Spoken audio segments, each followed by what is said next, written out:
Iya, selamat datang di channel online learning Rumah Belajar Offline. Ketemu lagi dengan kakak Kak Toto di channel pelajaran geografi deh.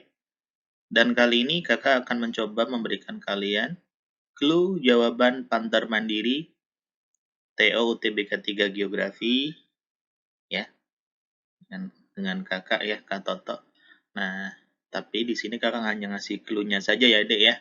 Nah, bagi kalian yang mungkin belum paham tentang Pantar Mandiri, jadi di Rumah Belajar Offline Pantar Mandiri itu pemantapan teori secara mandiri, di mana dalam Pantar ini kalian akan disuguhkan soal-soal SBMPTN asli ataupun soal-soal yang modelnya seperti SBMPTN asli.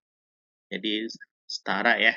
Nah, tujuan dari Pantar Mandiri ini agar kalian mengenal lebih dini karakter dan tipe soal-soal SBMPTN, sehingga diharapkan jika kalian sering-sering latihan mengerjakan soal Pantar Mandiri, maka kalian bisa mengerjakan soal UTBK dengan baik dan benar ya. Ingat, ada warning, terlalu banyak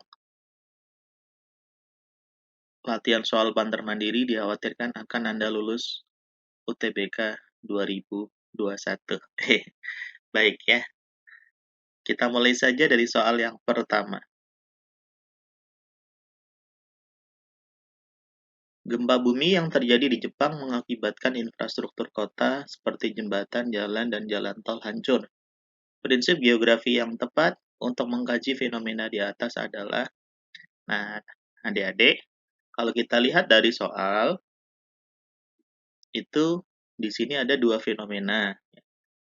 Pertama itu fenomena gempa bumi, kemudian fenomena rusaknya infrastruktur kota seperti jembatan, jalan, dan jalan tol hancur. Nah, kalau kita lihat lebih dalam, di sana ada kata mengakibatkan.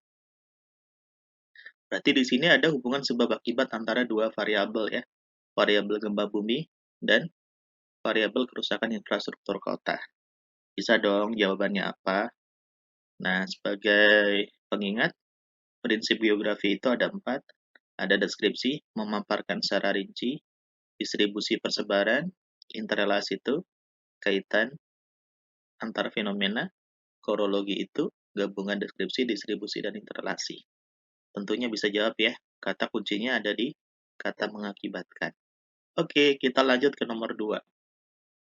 Prinsip yang tepat untuk mengkaji lokasi sumber daya alam tambang yang tidak merata. Nah, di sini deh, kunci utamanya adalah kata tidak merata.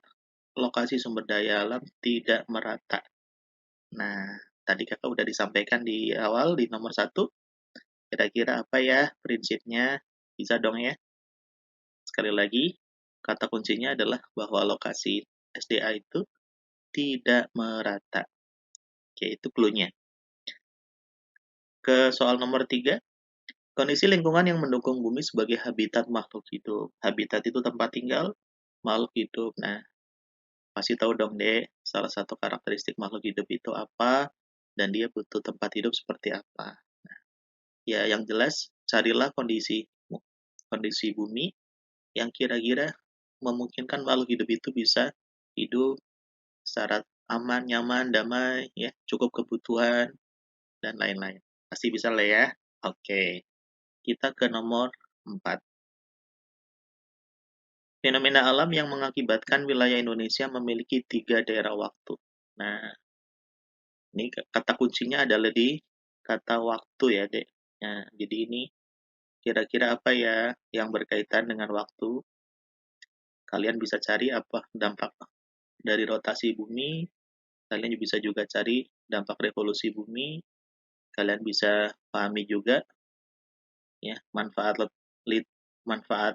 letak bujur, manfaat letak lintang itu beda ya. Nah, setelah kalian tahu akibat rotasi bumi, revolusi bumi, kemudian fungsi garis bujur dan fungsi garis lintang, kakak yakin kalian pasti bisa menjawab yang berkaitan dengan kenapa Indonesia memiliki 3 daerah waktu. Bisa ya? Oke. Kita lanjut ke soal nomor 5. tanah di daerah delta rawan terjadi penurunan atau amblesan karena. Nah, kenapa tanah di daerah delta rawan ambles? Kita tahu lah ya, kalau ambles itu kan berarti dia mengalami penurunan karena berbagai macam hal. Nah, biasanya tanah yang ambles itu biasanya karena kondisinya tidak stabil. Nah, tidak stabil atau belum masih mengalami konsolidasi ya atau pemampatan. Nah, kira-kira kenapa ya? Nah, yang jelas kalau di delta itu kan, ingat loh ya, delta itu ada di muara sungai, dia berupa endapan ya, berupa endapan yang dibawa oleh arus sungai dan diendapkan di muara atau di pertemuan sungai dengan laut. Nah, kalau diendapkan di daerah sungai dan laut, kira-kira apakah dia banyak mengandung air? Kalau banyak mengandung air berarti karena dia banyak rongga, sehingga kemudian dia sedimennya lunak, kemudian pelapisannya silang siur ya, karena memang masih lunak. Nah, proses pengendapannya masih berlangsung selama dia masih di muara sungai dan selama air mengalir juga dia tetap berlangsung proses pengendapannya. Kira-kira apa ya yang paling tepat ya? Kelihatannya kok jawabannya saling berkaitan. Oke, itu clue-nya aja ya. Sekarang ke nomor 6. Jenis tanah yang berasal dari endapan lumpur, berasal dari endapan lumpur sungai, dan cocok digunakan sebagai lahan pertanian. Nah, di sini keyword-nya atau kata kuncinya adalah endapan lumpur sungai. Berarti ini tidak jauh-jauh dari bentang alam yang ada di sekitar sungai. Nah, secara geologi, bentang alam yang disebabkan oleh aktivitas sungai itu disebut bentang alam fluvial.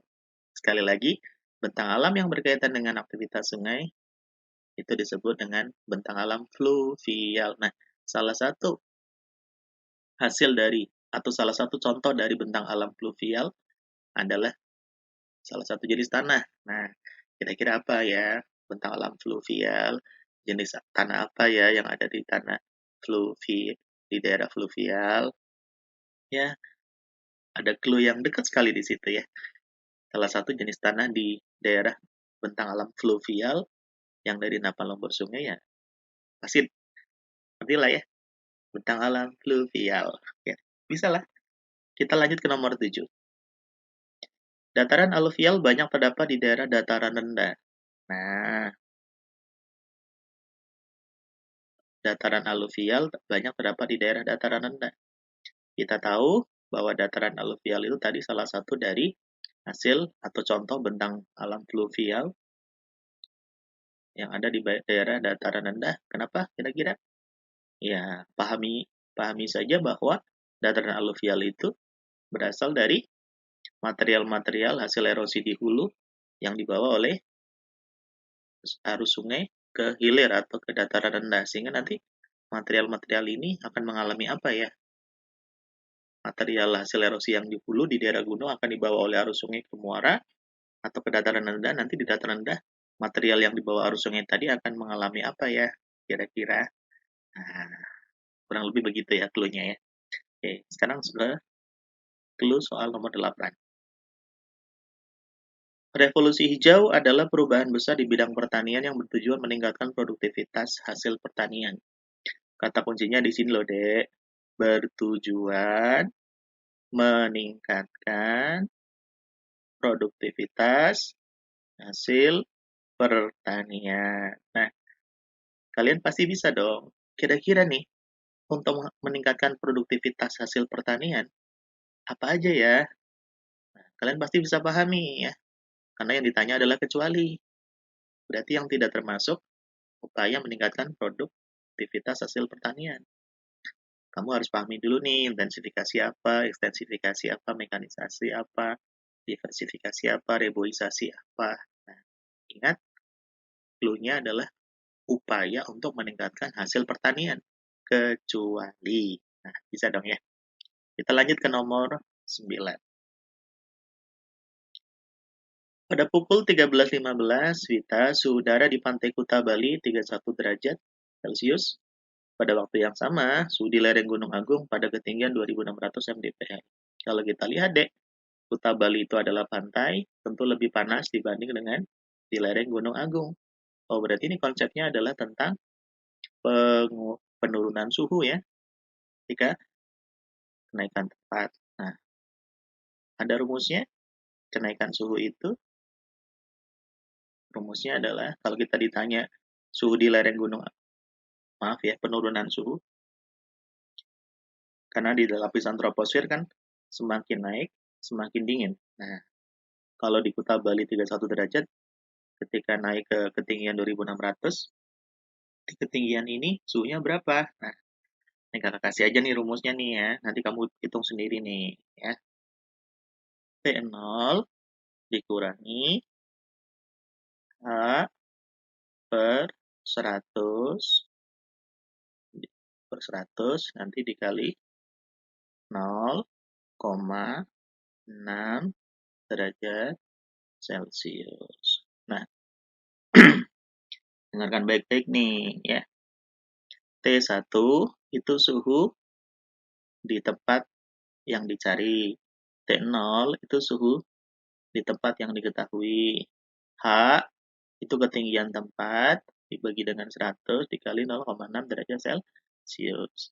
Nanti coba dihitung ya. Oke, selamat menghitung. Sekarang ke clue nomor 10.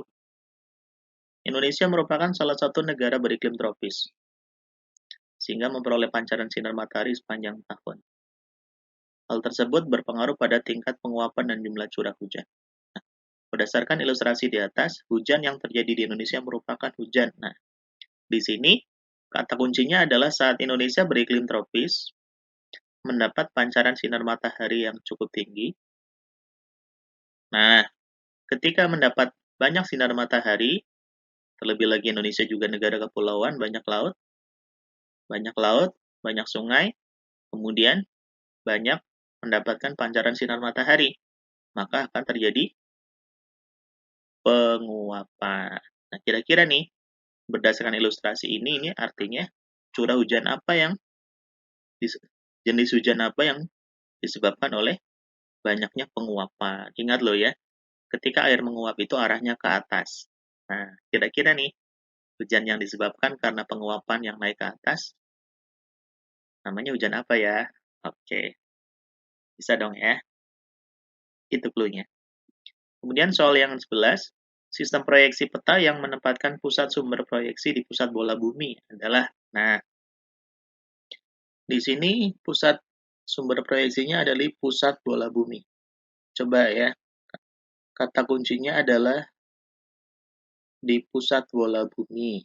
Nah, jadi kalau menurut sumber proyeksi itu, pusat proyeksinya ada di pusat bola bumi, ada di lingkaran bola bumi atau permukaan bumi, ada yang jauh dari bumi. Kira-kira apa ya? Kalau yang pusat proyeksinya ada di pusat bola bumi. Pasti bisa lah ya. Itu kata kuncinya. Kemudian soal berikutnya adalah satelit pengindra planet dari Rusia. Nah, di sini pengindra planet dari Rusia nih. Berarti artinya ini yang mengindra benda-benda luar angkasa milik Rusia. Kira-kira apa ya? Venera itu apa? Viking apa? Soyuz apa? Spot apa? Meteor apa? Kuncinya adalah di sini. Dia pengindra planet. Oke. Nah, demikian saja ya, Dek. Clue dari kakak. Insya Allah dengan clue tadi kalian bisa menjawab dengan benar. Dan tidak ada salahnya kalau kalian untuk menjawab soal-soal ini selain dengan clue, kalian bisa cari berbagai literatur, entah dari buku, entah dari jurnal, ataupun dari internet atau googling ya. Oke, selamat mengerjakan dan semoga kalian bisa menjawab dengan benar. Sampai ketemu di video pembahasan Panter Mandiri 3. Kalau ini clue-nya, nanti kakak akan kasih video pembahasan Panter Mandiri 3 Geografi. Oke, selamat mengerjakan dan salam sukses.